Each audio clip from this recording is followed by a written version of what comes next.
Bonjour, alors j'espère que vous allez bien et aujourd'hui, maintenant, dans cet atelier, nous allons voir comment nourrir intelligemment sa curiosité. Pardon. Alors, nourrir sa curiosité, ça peut paraître une phrase un peu spéciale, un peu bizarre, parce que voilà, on se demande souvent qu'est-ce que ça veut vraiment dire nourrir une curiosité. En fait, du fait du nom de cet atelier, nourrir sa curiosité, je veux simplement vous mettre plus à l'oreille et vous permettre, en fait, je voudrais vraiment ici, dans cet atelier, vous transmettre l'art d'être curieux. En fait, la curiosité, c'est pas du tout un défaut et c'est vraiment une énorme qualité. Souvent, la curiosité est confondue avec être curieux de savoir des choses qui ne nous regardent pas. Des choses, vous savez, voilà, les radios, etc. Voilà, les trucs perso, etc. Non, ici, c'est une curiosité intellectuelle, beaucoup plus.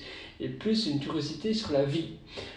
C'est vraiment sur apprendre à se poser des bonnes questions, apprendre à se questionner et nourrir sa curiosité en se questionnant non-stop, en se questionnant finalement de manière infinie. C'est vraiment, vous marchez dans la rue, vous voyez par exemple un lampadaire, un luminaire, et vous vous demandez comment, par exemple, comment les lampadaires, les luminaires de la rue fonctionnent pour, vous savez, les minuteries, pour que cela éclaire le soir, est-ce qu'il y a une minuterie centrale, etc. Et vous faites des recherches.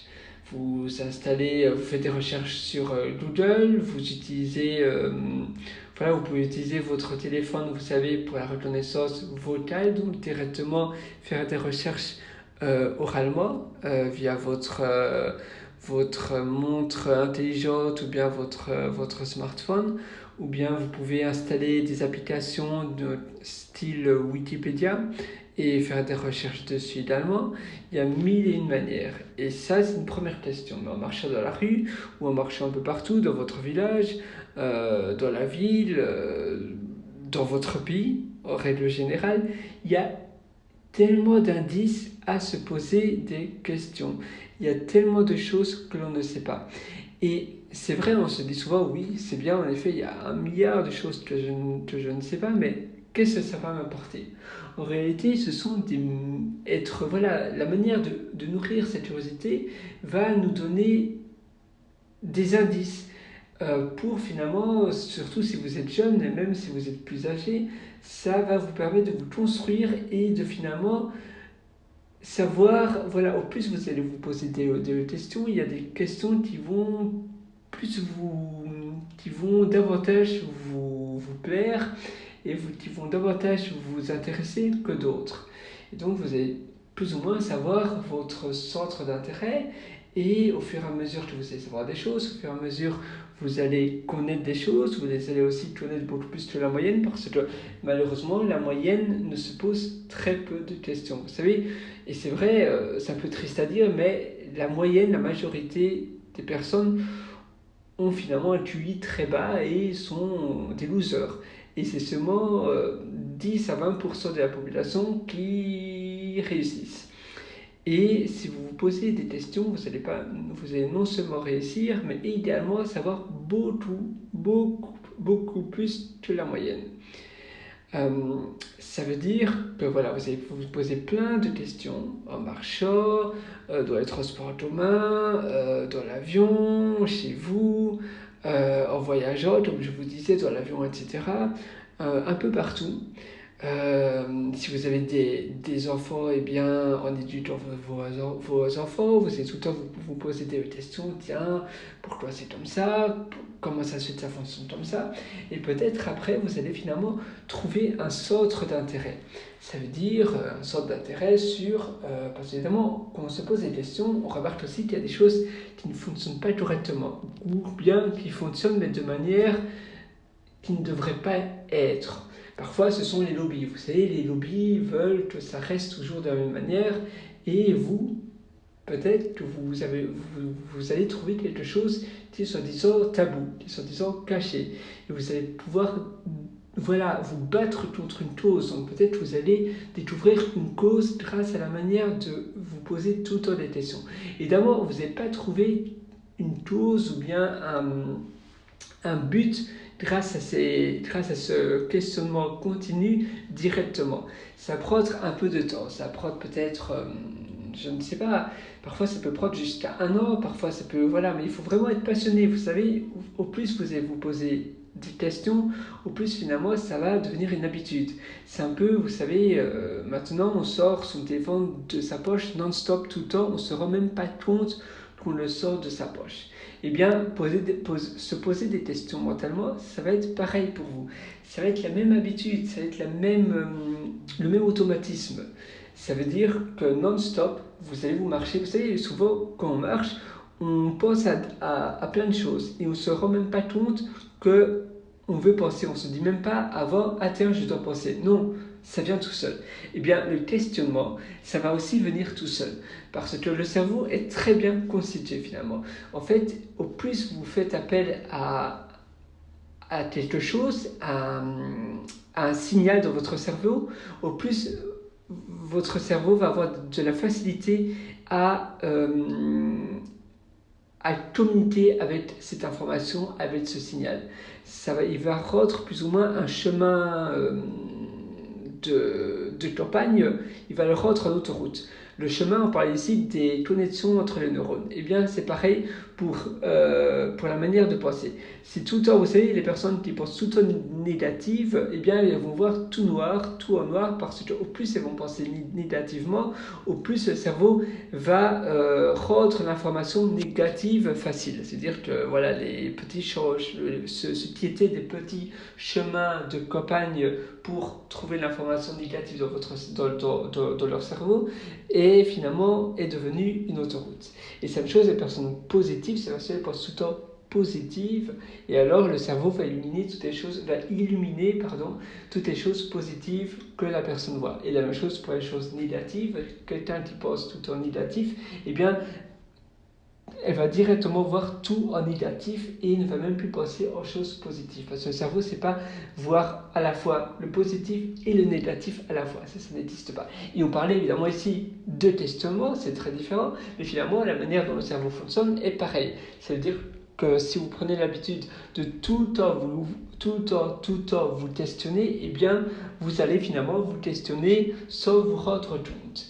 Par exemple ici, je ne sais pas, vous allez dans votre salle de bain, et bien si vous avez une toilette dans votre salle de bain, et bien vous allez directement vous questionner, tiens, pourquoi la toilette est constituée comme ça, et vous allez aussi vous poser des questions, tiens, est-ce qu'il n'y aurait pas une meilleure manière de constituer une toilette? C'est vrai que c'est un peu bizarre, et finalement les toilettes maintenant ça existe depuis très très longtemps, et finalement elles n'ont pas énormément évolué depuis 100 ans même. Les toilettes sont toujours pareilles et ça n'a pas énormément évolué. Bon, dans d'autres pays, surtout je pense au Japon ou dans ces pays-là, eh bien il y a des toilettes qui lavent automatiquement on va dire le postérieur, etc.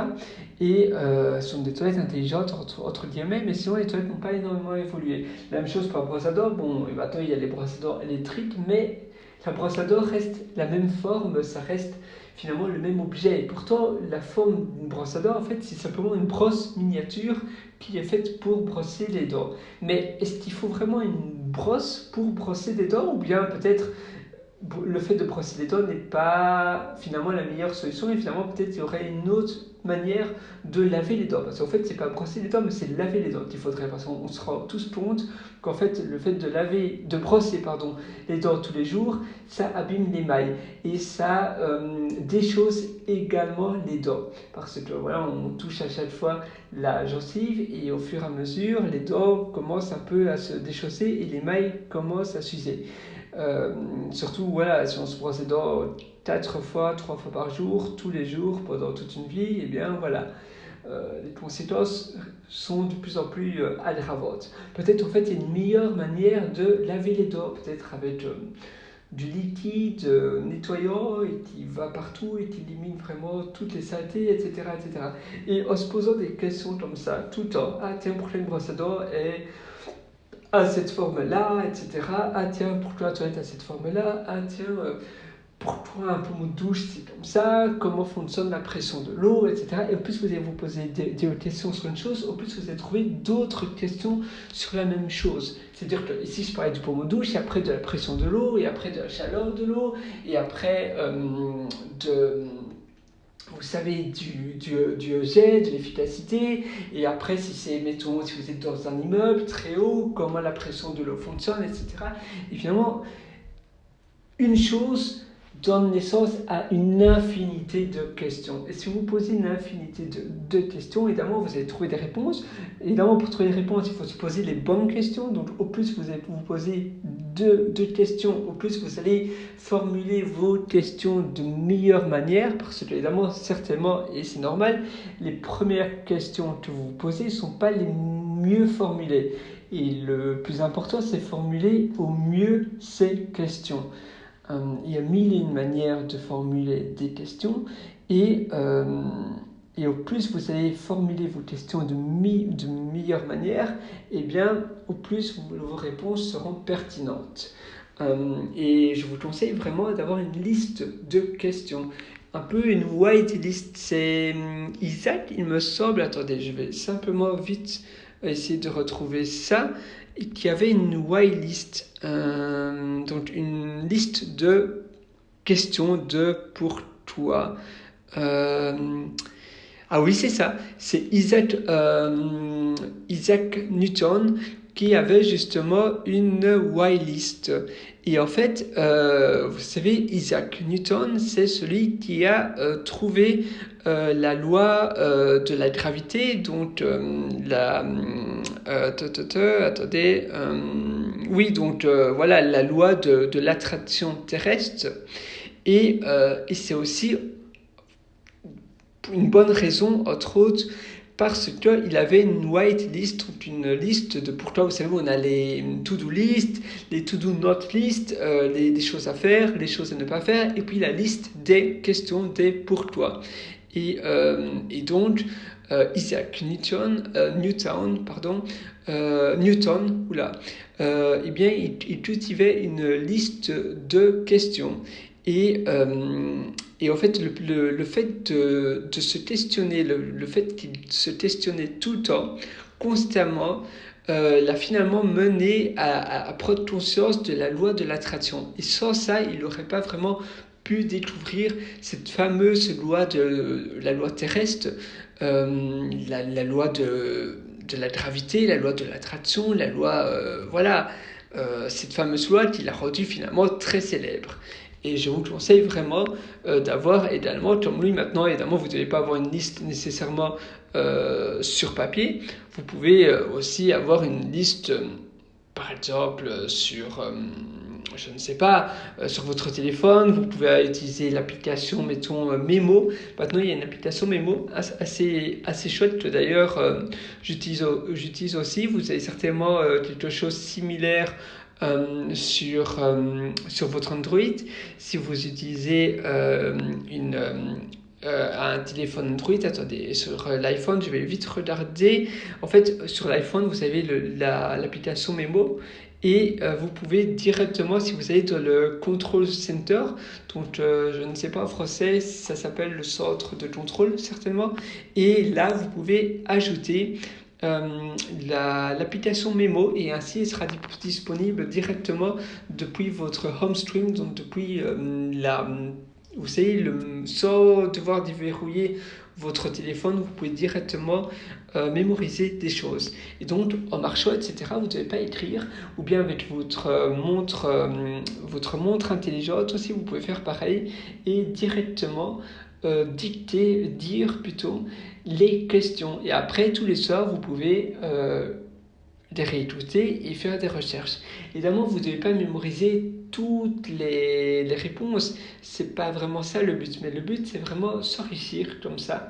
Et certainement, les réponses qui vous touchent le plus, dans les domaines qui sont les plus pertinentes et les domaines dont vous aimez le plus, dont vous êtes le plus passionné, vous allez les retenir, vous allez retenir les réponses très certainement.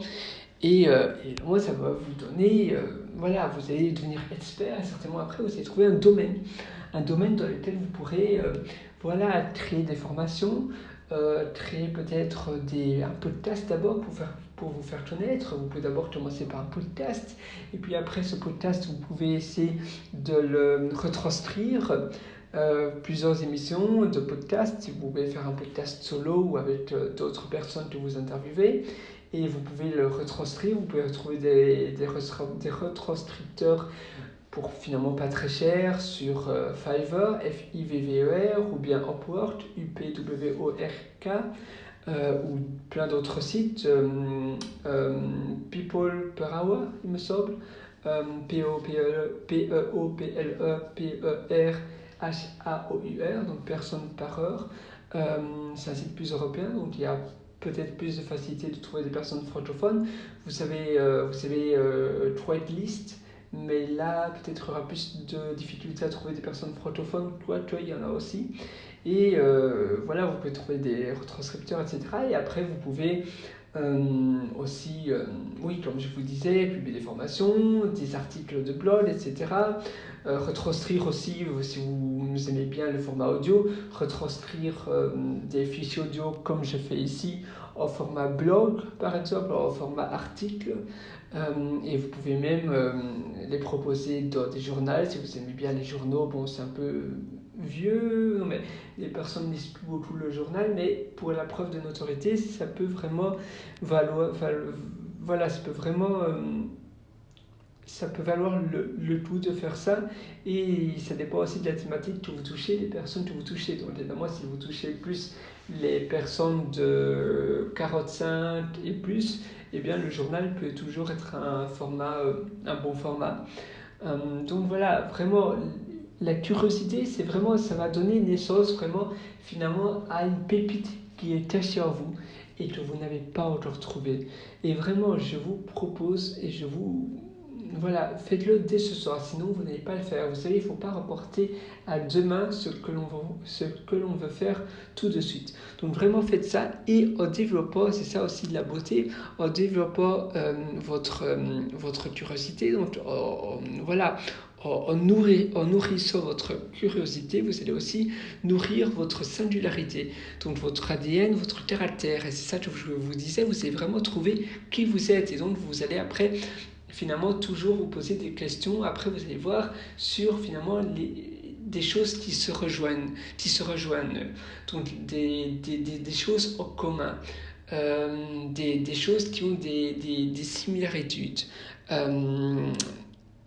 Voilà, c'est aussi important de finalement, grâce à ça, grâce à l'importance de se questionner non-stop, vous allez pouvoir nourrir aussi votre caractère, votre singularité et qui vous êtes. Et après, grâce à ça, vous allez créer une marque de votre personne.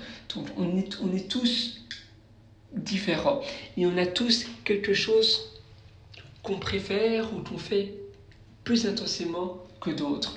Bon, il y a des personnes qui, mettons, verbalement, ils sont très directs. Des personnes qui, oui, verbalement, elles sont très directes. D'autres personnes, elles sont peut-être, elles préfèrent être moins directes parce que voilà, oralement, elles n'aiment pas peut-être être adressées aussi. Les personnes plus directes ont moins de sensibilité à être adressées parce que d'office, si on est direct, on va être aussi beaucoup plus facilement adressé en retour. Cette personne, parfois, elle se sent touchée et alors elle renvoie quelque chose d'assez, on va dire, d'assez direct en retour, d'assez même parfois méchant. Et pour ça, évidemment, il faut être moins sensible. D'autres personnes, elles vont peut-être, je sais pas, elles adorent le sport et elles vont pouvoir faire du sport beaucoup plus intensément que d'autres personnes. Il y en a d'autres peut-être qui adorent les films. Et bien, adorer les films, ça aussi, ça détoule, c'est-à-dire que peut-être vous devez vous lancer voilà, vous êtes peut-être un vrai cinéphile et vous devez vous lancer dans ce domaine-là, dans le domaine cinématique. Peut-être, voilà, l'envers du décor, du cinéma ou des séries, etc. La manière dont c'est réalisé, donc posez-vous des questions à nouveau. Mettons, quand vous regardez des séries ou des films à la TV, sur votre téléphone, sur votre PC portable, dites-vous, tiens, mais pourquoi ils sont positionnés de cette manière-là? Vous faites une recherche. Tiens, comment ça se fait qu'ils sont là et l'autre personne est là? Pour toi, c'est décalé. Tiens, comment ça se fait que il y a quelqu'un qui se froisse les doigts devant le miroir, on voit pas la caméra dans le miroir. Vous savez, à chaque fois, on se demande, dans les films, on voit une personne de front devant le miroir et la caméra est supposée être derrière cette personne, mais pourtant on ne la voit pas dans le miroir. Il y a toute une technique. Vous pouvez, si vous questionnez sur plein de questions comme ça, vous allez faire des recherches et après vous allez pouvoir, par exemple, publier un livre, publier des audios, publier des formations, des vidéos YouTube, etc. sur la manière cachée, sur la manière de créer un film exceptionnel, ou bien sur les choses tabous qui se passent durant un film, ou durant le casting d'un film, etc. Donc vous pouvez aussi dévoiler toutes les choses que finalement le monde du cinéma ne veut pas qu'on dévoile. Et vous allez peut-être être l'un des seuls, et si vous questionnez tout dans ce domaine-là, eh bien vous allez finalement être le numéro 1 à faire ça. Non, mais vous allez le faire beaucoup mieux que ceux qui le font déjà, parce que tout le temps, ça ne sera pas un boulot, vous ne serez pas non seulement payé pour le faire, mais vous serez aussi ultra passionné. Et si vous êtes ultra passionné, eh bien, vous avez une longueur d'avance, contrairement aux bêtes salariés qui sont simplement payés pour faire ça. Donc voilà, premièrement, donc pour conclure cet audio, les deux droits de ligne, on va dire, de ce que vous devez vraiment retenir, c'est vraiment l'importance de nourrir votre curiosité, tout en posez-vous des questions non-stop sur tout, et après vous allez voir finalement les questions que vous préférez, et les choses, il y a toujours finalement, ça se rejoint au final, et finalement, voilà, ça va, il y aura une similarité entre tout ce que vous vous posez. Non, mais il y aura toujours des questions dont vous préférez avoir les réponses que d'autres. Finalement, au final, vous allez avoir des choses que vous allez préférer, que vous questionnez, et souvent c'est fait de manière inconsciente. Et ça, c'est vraiment le plus important. Parce qu'en fait, il ne faut pas choisir sa passion, mais il faut que la passion, finalement, naisse de votre inconscient, parce que alors ça sera la vraie passion. Parce que parfois on choisit une passion, mais en fait on ne la choisit pas inconsciemment, mais on la choisit de manière influencée parce que voilà, nos pères, nos collègues, nos parents, nos amis le font. Et finalement on pense qu'on le fait de manière inconsciemment, mais on le fait finalement de manière raisonnée, on le fait pour être bien vu, etc. Donc vraiment n'essayez pas de trouver une passion, mais finalement, au final, vous allez voir que toutes les questions que vous vous posez après plusieurs mois, eh bien, il y a une tolération, elles sont corrélées, on va dire, entre elles. Et là, vous allez trouver voilà, un sujet, un domaine dans lequel vous allez pouvoir vous spécialiser. Et après, le deuxième point, c'est nourrir sa singularité, donc nourrir votre caractère, votre ADN, votre marque. Et donc, vous allez pouvoir bâtir vous allez pouvoir bâtir vous bâtir vous dans votre domaine de spécialisation et en donnant en plus de cela une singularité de qui vous êtes. Donc voilà, vous aurez votre marque aussi. Vous ne serez pas seulement quelqu'un qui donne une information incroyablement poussée et de qualité, mais aussi vous aurez quelque chose en plus, une pépite, parce que les personnes ne sont pas seulement là pour avoir de l'information, mais elles sont aussi là et surtout là pour vous, pour la personne finalement. Ils accrochent à la personne. C'est pour ça que vous devez vraiment être quelqu'un qui se caractérise par par elle. Désolé, j'arrive plus à parler là, mais c'est vraiment ça, c'est vraiment le plus important, c'est vraiment voilà une personne tranchante. Et ça, c'est vraiment votre marque. Donc, votre marque doit vraiment être bâtie sur vous. Et après, vous allez donner une information de qualité incroyable. Mais si vous donnez seulement une information de qualité incroyable sur votre propre marque, s'il y a quelqu'un qui arrive à vous battre avec la même qualité dans le futur, eh bien, si vous avez aussi votre singularité, vous allez toujours battre les géants. Par contre, si vous n'avez pas votre ADN propre à vous, eh bien, les personnes ne seront pas attachées à vous, ils seront seulement attachés à de l'information et donc ils vont vite aller ailleurs. C'est pour ça que voilà, c'est un peu comme les auteurs. Vous savez, les auteurs, on achète leurs livres pas seulement pour la qualité du livre, mais aussi pour l'auteur, lui. La même chose pour les stars, pour les chanteurs, etc. On accroche davantage pour le chanteur que pour la chanson. Eh bien, c'est ça que vous allez aussi créer et bâtir. Et grâce à ça, vous allez bâtir un vrai empire. Alors, nous, on se dit à très bientôt pour un prochain atelier et je vous souhaite excellente chance. À bientôt. Au revoir.